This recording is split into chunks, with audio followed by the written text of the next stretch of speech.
let enterprises work the way they do. Your go-to-market strategy can't just be going after really big enterprise deals because sometimes they take 3 years. And so you just have to really understand these things and let developers be developers. Because trying to change the way developers work is never going to happen.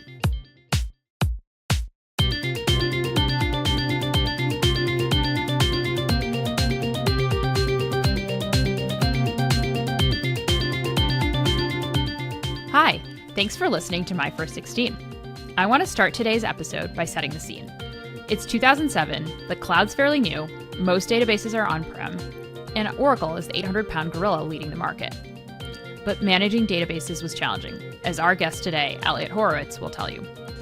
Eliot is the co-founder of MongoDB and Viam. When MongoDB began, the team knew they couldn't win against Oracle's developer headcount, so they embraced the open source community. What follows a discussion about how they built the developer community, scaled a bottoms-up sales motion, and established trust in the enterprise market. Let's dig in. Eliot, thanks so much for joining me today. Really excited to chat about your journey. Thanks for having me, Seema. I'm excited to be here. MongoDB was not like an open source project that got commercialized, the story that you often hear with open source, but like open source was what I would view as a very effective strategy to get where you guys wanted to from day one. So I'm curious just how you guys thought about the open source side. My fundamental belief, and I've had this belief, since when we were starting MongoDB, is that open source is a really powerful thing for the world, for developers. It's a way to make sure that systems are stable, are secure, outlive companies. It keeps enterprises and big companies in check so they can't be completely nefarious. And the cat's out of the bag, right? There are too many, even in 2007, when we were first starting to build MongoDB, there were really great open source databases. And so our fundamental belief was that there will never be a really popular database that isn't open source ever again. It just can't happen. Today with Viam, same thing. Like, we don't believe that it's possible to build a software system like ours, a platform that doesn't have open source at its core, right? Open source is here. And so open source is really important for many reasons. And so that's just a given. And then you have to then figure out what the right business model is to attach yourself to open source to actually have a really good business also. But open source, I believe, is the only way to build infrastructure software. I don't think there's going to be a serious piece of infrastructure software that people actually use and deploy that isn't open source again. And how do you think about just the open source side interacting with the product that you're selling? So one of the great things about sort of the modern world we live in is that, people are very comfortable with consumption-based pricing, with SaaS-based tools, and with the cloud. And so I firmly believe, and I've talked about this many times, is that this is the absolute best time to go into open source, right? Open source in the 90s and early in the 2000s, open source business models were usually considered, okay, maybe you'd have some like really expensive enterprise features or sell consulting and support. And those are terrible business models.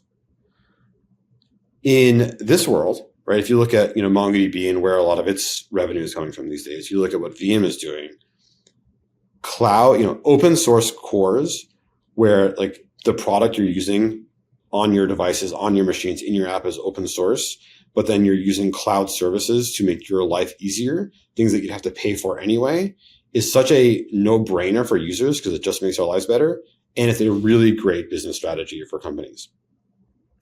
Both at Mongo and at Viam, the way I always thought about it was, the core product is open source, and that things you'd have to pay for anyway should be commercialized. And by making it really easy and making it the best way to use the product, you can charge premium pricing, right? If you're using a database, you have to pay for storage. You have to pay for compute. There's no way around it. So if we make that easier for you and better for you, you'll pay us for it. At Viam, same thing, right? On your devices, you want open source for security, for safety, all the things I mentioned before. But if you need network connectivity, if you need storage and compute, you're going to have to pay someone for it. So why don't we make it the best way for you to do it? And you'll happily pay us for it. It'll be integrated and it'll work really well. So I think the challenge, and I think why you don't see more open source companies doing this, is that you have to be good at both. You have to be good at actually writing infrastructure software and building big cloud systems, and that's a challenge. But I think if you can do both of those things, which is frankly different skill sets, but if you can do both, you're in an unbelievably good position. No, that makes a ton of sense. And it's now, I feel like, a well-trodden path. Well, one of the things I'd love to spend time on during this conversation is around Mongo's community strategy and getting it in people's hands. Maybe just start off by explaining a little bit about, you guys were redoing the way people were thinking about this.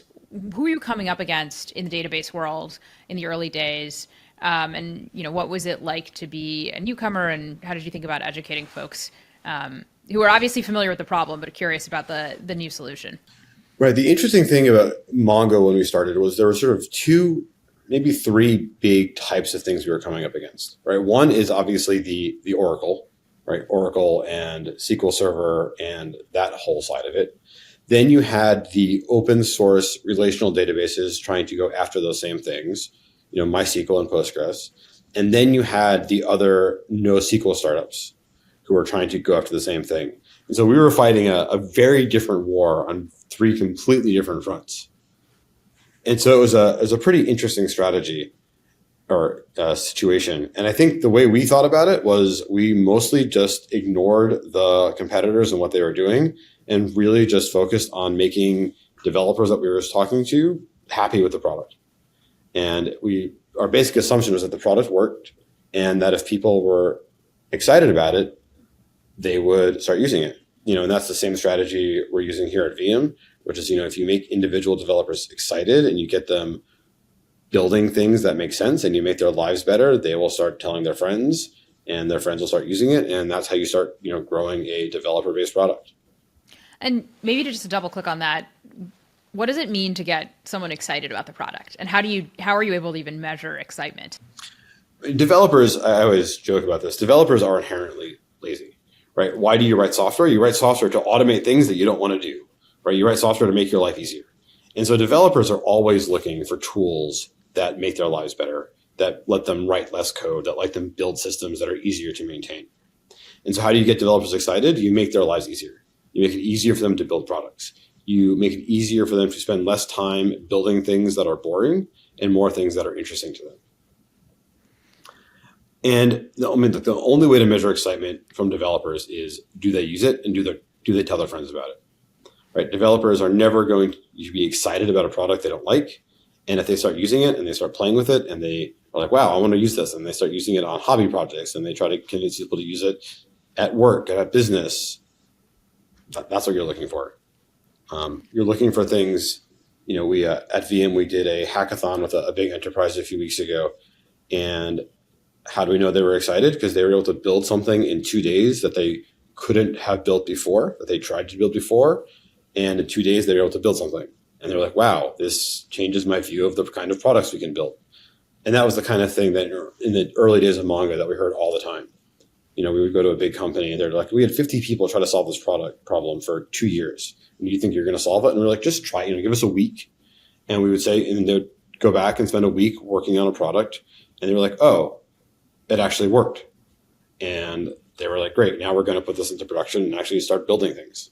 Even to get someone to try it for a week is non-trivial, right? Because, they have to dedicate time and team time towards it. How did you get them to even try it for a week?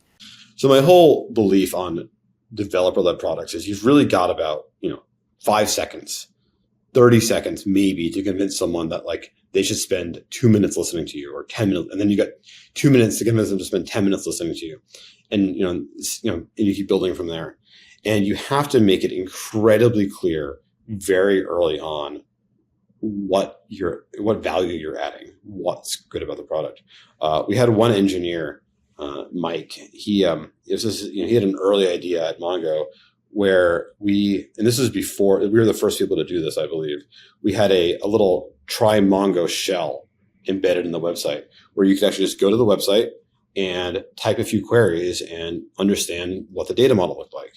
Then, I remember in 2009, I spent untold hours trying to make the experience from going to the website, downloading the product, installing the product and using it, all be able to be done within 5 minutes, right? Because no one's, again, just as you said, no one's going to spend a week without having some sort of reason to do so, especially with the new product. And you've got to make that first 5-minute experience really obvious. And so did you send everyone to the website to then try it and then they'd convert to the week? Or like, how would you sort of get people to try it, prior to committing more time? Yeah, we were very word of mouth driven. We would just go speak at random meetups. I spoke at God knows how many meetups in 2009 and 2010, just go to conferences. Just very guerrilla marketing. We had no marketing team. We had no marketing budget. It was just, whatever we could figure out how to do.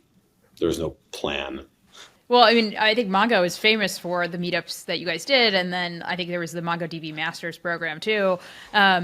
Curious, like how you guys cued in on like meetups being the best way, especially at that point. I feel like now maybe that's become a more played out strategy, but I'm curious, is that just where you thought you'd find people, or curious how you thought about the meetup strategy? It was the only place to go talk to people. It was just, 2009 and you're in New York, and, Dwight and I are obviously based in New York, and we were like, okay, we want to go talk to people about this database. And so we went to the New York Tech meetup. We went to the Python meetup. We went to the Ruby meetup, because that's where we could go talk to other engineers. And so it was low hanging fruit. It was free. We could, walk there, take the subway there and go talk and see what happens. Then when we launched our own meetups and everything, that was entirely based off of people's excitement about working with us. So when we launched our first one, it was a little different. We launched it was, I think, April in 2010, and we had no idea if anyone was going to show up. And I think it sold out in like 48 hours, like 200 people. Wow.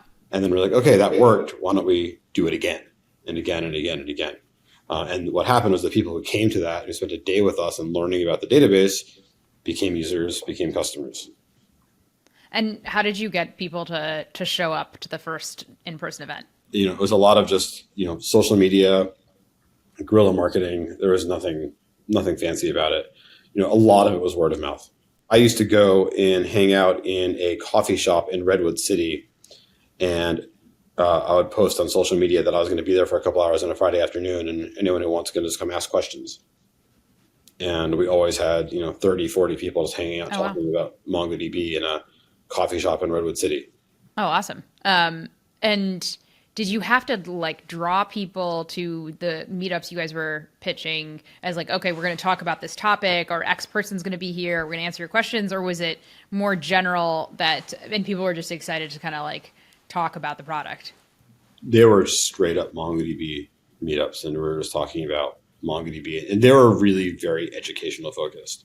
They were basically attended by people who were either interested in Mongo or already using Mongo and trying to get better at it. It's interesting. Usually, when we see people's like community strategy work or meetups, they sort of have to like lure people with pizza and beer at the very minimum, or like there's something else, or like they have to sort of create it. But I do think that like there's also the curiosity you can tap into with people. But I think a lot of it goes back to the goal, right? Is the goal for that meetup to educate people who are already interested, or is the goal to sort of build an ecosystem?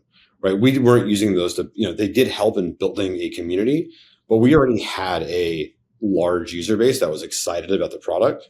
And so they were very educational focused. They were much more about, hey, here are things you don't know about Mongo and how to use it better, as opposed to we're going to use this to teach people or to get people excited and like come market to you for a day.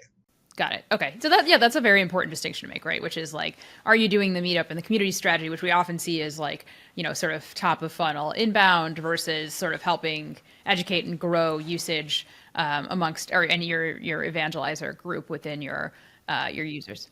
Right. I think, at Viam, we are not using meetups as a way to sort of grow it that much that way. Because I don't think it's hard to get people to come to an event and learn if they're not excited about it already. Yeah. Right? I think you have to get people excited. We're trying to get people excited about VM, and where we've seen success is by showing them, hey, here's how your life will be better by using this product. Here's how we're going to bring you, take a week of engineering time down to a day, or, a year down to a month to get a product into market. But you do that first through sort of other means, And then they're excited and they're like, okay, cool. I want to use this thing. I want to learn as much as I can with the product as fast as possible. And that's when you can really build a great community, because you've got hundreds of people who are excited about the product, who want to learn more. You can bring them together into one place. You educate them, you learn a lot from them, and they learn a lot from each other and start building a really great community.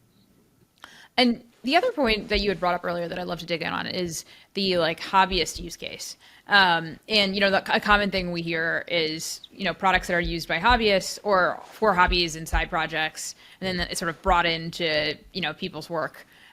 Curious how you guys thought about or even if you were intentional about thinking about do you want to say we're serving certain use cases more than others, or you were just saying, okay, let's just let this run in the wild and hopefully we'll just see the hobbyist to more enterprise use case transition. We were pretty intentionally not use case driven. And we had a lot of people telling us to try to be more use case driven. And we got a little bit more use case driven as we built more of an enterprise sales team. But in the beginning, we were very, very broad and really didn't focus on any industry use case, really anything. And, I think hobbyist is is a weird term. A lot of developers play with side projects or hack on different things. And a lot of developers, even inside of big companies, have little side projects to sort of make their lives easier, or a little tool that they use to help something else. And it's all kind of the same, right? It's not, what the key distinction is it's not a big important project that's super risky where they have to use the thing that's safe. They can take more risks. They want to learn something new and explore more interesting things. And whether that's on a side project at home, a side project at the office, someone in school, it doesn't really matter, right? It's a developer who wants to solve a problem for whatever reason and is looking for tools to make their lives better. Got it. And then so it sounds like you guys were let's open this up, see where it sort of where it goes from there. Yeah, and we saw over and over again that a developer at a large enterprise would play with Mongo, then bring it in, and then you'd have to go from both sides of it. And we're seeing the same thing here again. At VM, you've got to you got to get developers excited about it. You've got to get the executives bought in to make sure that they realize that it's safe and reasonable, and it's not just developers trying to use the shiny new object. And you have to get both teams excited about it. And if you get in one without the other, is rarely going to work well. Got it. Yeah, and I guess just in that process of getting the execs bought in, what did you feel like you had to do any sort of extra selling or sort of extra signaling in the early days to get that transition made? Or curious if you guys did anything in particular on that front. I mean, I think all the usual things, right? The biggest thing that executives cared about then and care about now is, are they going to get products out the door faster? And is the thing going to work, or is it going to cause a lot of problems 3 years from now? And so for any new product, you have to sort of figure out a way to make it very clear that yes, they are going to get products out the door faster. And two is that they are not taking a massive risk. And you have to show them, there are other benefits too. I was reminded of this recently at VM, where we had, both at VM and at Mongo, one of a very interesting side drivers for bringing in these products was hiring. Right? In 2012, 2013, no engineer coming out of school was really excited to go work on Oracle. And so using MongoDB was actually a huge win for some of these sort of older enterprises, where developers were like, oh, I can go work at this real company, make real money, and work with new technology. Huge selling point. Same in our space now. A lot of people are like, okay, I don't want to go work on hardware. It's like using older technology, languages that I don't really enjoy that much. Oh, I can use new technology, a new platform, and modern languages, and work on cool hardware. That's really exciting. So I think there's a lot of ways to think about it. And was there anything that you guys did specifically to capitalize on this recruiting angle, or like I can totally see the sell, but it's also hard for an outside company to insert themselves into the recruiting process. I'm curious if there's anything you guys were able to do from the outside. One of the things we did at Mongo, I guess relatively early, and again, I think we were one of the first people to do it, was we created MongoDB University, which was our online online education system.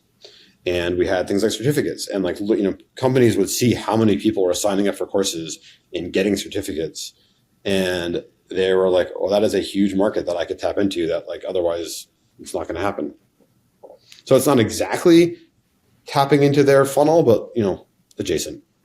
Cool. Yeah. I mean, I'm sure there's also a bit of the buzz also being generated saying like X company is more modern in the way they think about their database infrastructure. And look, recruiters are pretty good at knowing why they're losing candidates and what gets candidates excited. And so if you can just, get developers excited about it, recruiters are going to, eventually bring that up the funnel. Yep. And how did you guys think about setting up your first go-to-market team or first hires, given that, it's super developer focused, but there's like this meetup and marketing strategy from that perspective. So I'm curious, like, when did you actually think about hiring on that front? So the first go-to-market person was very focused on, because we were taking this sort of meetup approach, a very logistics, like meetup logistics and event logistics focused. And when in the company's life did you think, okay, I need an events person, and then when did you bring in that first enterprise salesperson? So we brought in the first events person when the engineers were like, we can't manage event logistics anymore. This is silly. And then we're like, okay, great. We should bring in an events person. And enterprise sales was when we were, I think Wyatt and I were looking at ourselves and thinking about how to like negotiate a deal with an enterprise. And we're like, this is ridiculous. What are we doing? We don't know. We have no idea what we're doing here. And exactly how to do this. Like, we need a professional. Do you have like a ballpark number of customers you guys had, or like how many years into the company roughly do you remember those two events happening? So the events, I think it was probably 6 months into sort of real user traction. Like, I think years into a company is always tricky because, sure. Both at Mongo and Viam, they're pretty deep tech companies. So you spend a couple of years up front where you're really pretty heads down building. So I think you can't really count those couple of years. And so and then customers is a weird term to talk about in terms of with open, especially with any developer led product. Customer is a bit of a weird word, and especially with anything open source or even with anything consumption based pricing, customer is weird because you can have a lot of users who may even be paying you or in a free tier, and are they users, are they customers? Sort of what does that mean?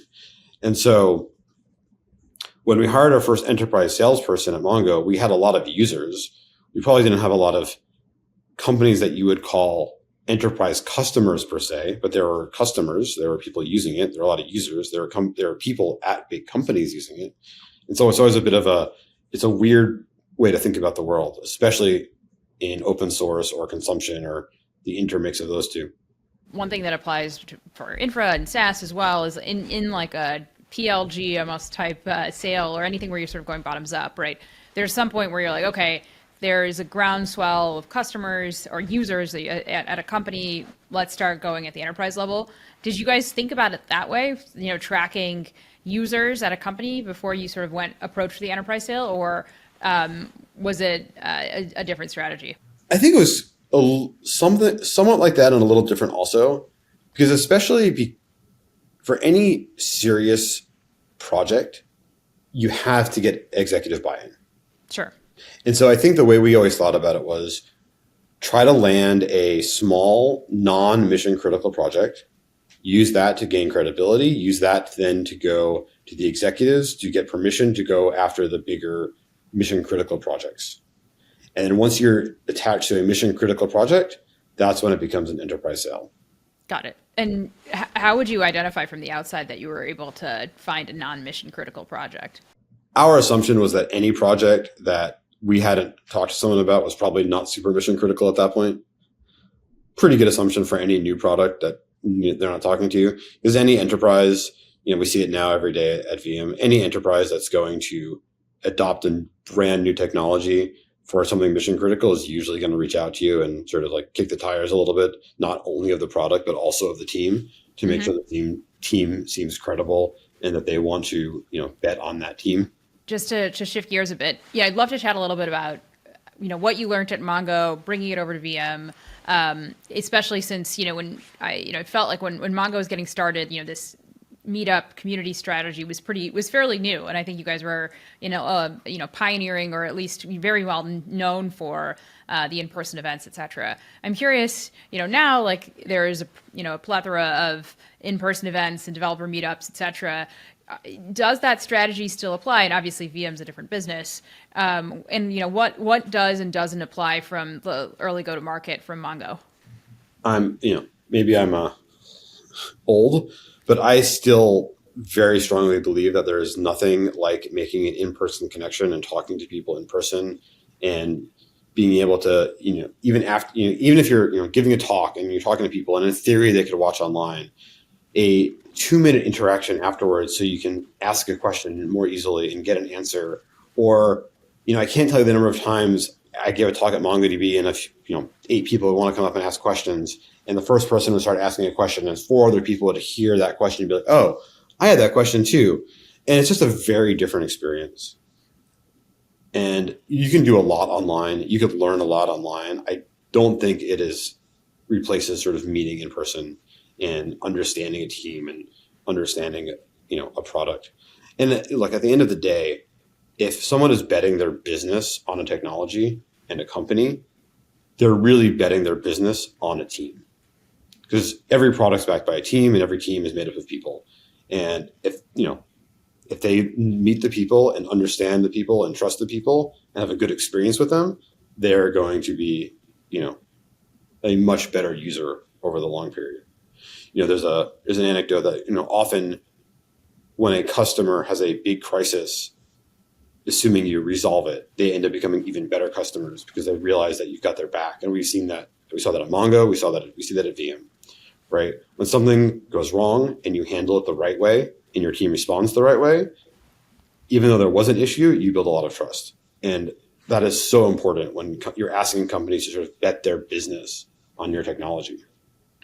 And what have is there anything you've sort of adapted or changed in the way you do things now with VM versus what you guys did at Mongo, or anything you do to sort of stand out from the many other things that could be taking up people's time? A lot of similarities, right? I think the business model at VM is very similar to the business model that we ended up with at MongoDB. I think the nice thing about doing this again is that I could skip a lot of steps, and the things that we had to figure out at MongoDB, we could just go right to the right answer. But a lot of similarities, right? It's very developer centric. Getting developers excited and showing them why by using the product it's going to be better. Talking to executives and explaining to them why their companies are going to be better off and by using the product, and why it's not a huge risky endeavor. And then, actually delivering. Every time I talk to someone right now, it's never like, okay, let's do a 3-month thing and a 3-month engagement to try something. It's always like, no, help us figure out a way that we can show you that within 3 days of using VM, and we'll help you, that it works and that it's going to make your product better, right? It's like give us 2 hours. I do a lot of customer calls. My customer calls, there's no slides, there's no PowerPoint, there's no speech. The first 5 minutes are me just demoing the product, not like demoware, like real world production systems that you can look at and see interacting in real time and actually doing things in the real world. And if you're lucky, there's a little Easter egg of seeing my cat. And so, that's what it is. So it's showing things that aren't fake, that aren't arbitrary. There's like real things that actually are being used every day in production for real things that matter. I'm curious if the second time around, if it was any easier to acquire your first set of customers, or, did it feel any different? Very different. I think pros and cons. VM is in a very different space than Mongo. VM is sort of carving out a new market, whereas Mongo was very clearly in the database market. So that's harder. Given my background with MongoDB, it's very easy for me to reach out to people and have them answer the phone. So, kind of have a lot of experience doing that. So pros and cons. Overall, probably easier, but pros and cons. Different business second time around. Very, very different market. And how have your thoughts around just like hiring for go-to-market? Did any of that change the second time around, given that you've lived through it once, but it's a different market? Definitely. And definitely, the strategy is, again, we made some strategy decisions early on that may not have been the right ones at Mongo when we were sort of figuring it out. And especially because, we didn't have a cloud product on day zero at Mongo. So we were selling, support and consulting as our enterprise product, which, as I said before, is not a great business model.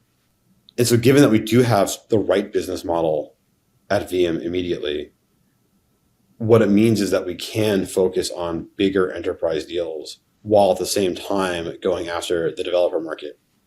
And I think the thing we're not doing on purpose is going after sort of smaller deals, right? We're focused on building a really great developer community and then focused on opportunities that are real revenue drivers. It doesn't have to be big. It doesn't have to be very big companies, right? It could be a small company. It depends on how you use the product, but companies that can drive real revenue. Because I think for a lot of startups and companies at our size, bringing on a new user, whether they're going to pay you $1,000 a year or $100,000 a year, the amount of work to onboard them and make them successful is pretty similar. And so you might as well focus on the bigger deals while also really building out a developer community. And that developer community also helps make sure the product is really good, that you can have a really great self-serve experience, and that you're really building out the right ecosystem, not just of the product itself, but of all the tools around it. Yeah, look, I mean, it's not an uncommon thing we hear from repeat founders that, like they feel like they're short-circuiting some of the, not necessarily mistakes, but sort of the 1 foot, the 2 steps forward, 1 step back motion that they went through the first time around, and especially having a better, clearer sense of how to monetize or like how to build a business model around what they're doing the second time around. So we hear that a lot. Just as we're wrapping up, would love to hear a little bit about any advice you'd have either to your earlier self or founders today on just how to get their product into the hands of their first few customers? Yeah, I think one of the most important things is really understanding what your product is, not just from yourself in a technical standpoint, but why your customers care. So what do I mean by that? If you look at Viam, right, there's many ways you could describe Viam. The way I describe Viam is that Viam is a software platform that enables people who have hardware in the real world and need real software, both at the edge that interacts with the cloud to do real things in production to make their lives easier, right? And you have to be able to translate that in a way to different people, right? If I'm talking to a customer who is in the marine space and has a fleet of 1,000 boats they need to manage or work on, I'm going to use different words than if I'm talking to someone who has 10,000 machines that are making sandwiches. And I think it's really important to understand why they should care about your platform from their point of view, not just from your point of view, right? You take Viam, for example, again. I could talk about a feature that we have, like code deployment. We're going to make it easier to manage a fleet of machines and deploy code there. Is that how different users are going to think about it? Maybe. They may think about it from, okay, I have a lot of machines that are doing machine learning, and what I really care about is updating machine learning models in real time based on new data coming in. And you've got to use the right you've got to use the right words and the right, communicate that effectively. Because everything's a little different. And I think people tend to get a little focused on the technology and a little bit less on the how am I going to make your life easier. It sounds like also what you're trying to say is you not only need to speak to their use case, but also have done your homework on that customer and not just assume that run through the demo and be like, great, look, it works, but really have done your homework on the customer. 100%. And look, I think, the most important thing for me when I talk to customers is I will do a demo. I will show them what the platform can do. But before I do that, I always want to understand where they're coming from so that as I'm doing the demo, I could point out the things that matter to them. Because otherwise, you're just wasting both your time and their time. And then again, what we see over and over again with Viam and what works is that when we can understand a few things that literally are driving them crazy today and show them how we can solve them, and then show them how we can do that in days, not months, right? And it doesn't mean we're completely done or it's completely solved. Like, look, we want to be able to show you that, hey, in a few days, we're going to show you that this thing works and it's going to make your lives way better. And that's how you build trust. understanding what they actually do, doing your research so you understand where they're coming from, listening to what they're actually saying as opposed to just assuming you know the answer, and then actually showing how you're going to make their world better and actually do it quickly without driving them crazy. Is there anything you specifically ask to better understand? Like, you could spend hours sort of doing the customer reference calls and understanding the research ahead of time. I'm curious if there was anything in particular that's a specific question that's telling or can kind of help dive into the problem. Look, people generally, in my experience, like talking about their problems. And, for example, one of my favorite questions is, what's on your roadmap that is, 3 months out, 6 months out that you desperately wish was coming out sooner that you just can't possibly deliver on right now? Or, what is the thing driving your engineers crazy that you don't have a great solution for, right? And it's just asking them, to think about like what's driving them crazy. And most people like complaining about what's driving them crazy. So just let them and then see if there's a way you can solve those problems. Yep. And if your product is pretty broad and can solve a lot of different problems, then that works really well. Makes sense. Last question. Any of the first few customers that you signed up, any specific stories around what worked or what didn't, or sort of what helped you, what sort of helped you close the sale, especially maybe on the enterprise side, just to put it more concretely. Any memories that were, are good stories? I've got one from like a few months ago here that's it's pretty good. We have it's a company in the marine space, and I'm pretty familiar with the marine space. And again, it's sort of what we were talking about before, right? You have to show them that you understand where they're coming from and what that means. And so we were able to just work with them on some boats because, I know boats pretty well, and I was able to, explain to them what they were doing. We were able to deliver a demo in a couple of days. And then we joined their hackathon, and we were like, great. They're like, we're doing a hackathon. Can you help us? We're like, not only will we help you, we're going to help you do the prep. We're going to join the hackathon if you want, so that, as you're working on this thing for 2 days, you will get, immediate support. And guess what? The hackathon went really well. And now they're building a product based on this. And we saw very similar things at Mongo. One of the, more interesting things that happened at Mongo, which is also happening here, is that they're both infrastructure products.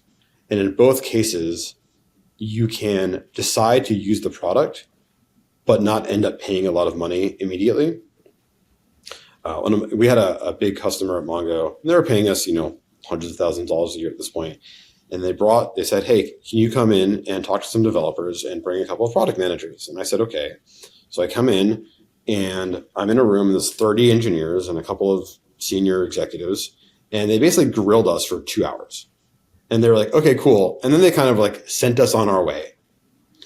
And I remember our sales team kept trying to figure out what that was about. And frankly, about 2 years later, they kind of just were like, we don't know, whatever. And 2 years later, they're like, okay, cool.